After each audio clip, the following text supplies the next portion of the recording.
Ny fampitaona tao an-tampon-tanàna ny Mahajanga ny farany herinandro teo ireo mpikambana ao anatin'ny birao politika ny antoko hery vaovao ho an'ny Madagasikara. Fihaonana tamin'ireo mpikambana ao anatin'ny faritra be no isan'ny masoandreo birao ny tao anatin'ity birao politika ity ankoatra ny fifampiarabana natratra ny taona vaovao 7 sy 20. Tao an-tampon-tanàna ny Mahajanga no nifampitaona ny farany herinandro teo ireo mpikambana ao anatin'ny birao politika ny antoko hery vaovao ho an'ny Madagasikara. Fihaonana tamin'ny mpikambana ao anatin'ny faritra Boendy ary noentina ihany koa nanamarihana ny fifampiarabana tratry ny taona ny mpikambana ny fotoana. Ny firaisankina ny antoko ary ny fiomanana amin'ny fifidianana ho avy no anisan'ny vohitra tamin'ny kabarin'Andriamatoa Rivo Rakotovao, Front National ny antoko tao amin'ny Charles Renel.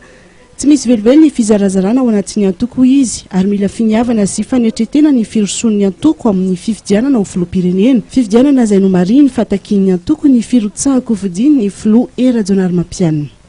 Zay mahavaovao ny taona. Asa lany andro amin'izay velata faratanytsika. Mety misy darary tany. Mety misy olo sofisofy izy. Hoe karakory ma izy ty zalahy. Zay mahataona vaovao, taona vaovao. Jerevantsika ny lasa fa indrindrindrindra jerevantsika ny avy. Sady nitenen'ny zokobe ray aman-dreny ajaika ilera zay fa mariny koa ny 2018 basy zay zavanao namanao io zava amin'ny raha tsara vitany izy. Aza lany andro fampitsikera amin'ny raha tsy vitany fenonao raha tsy vitany namanao.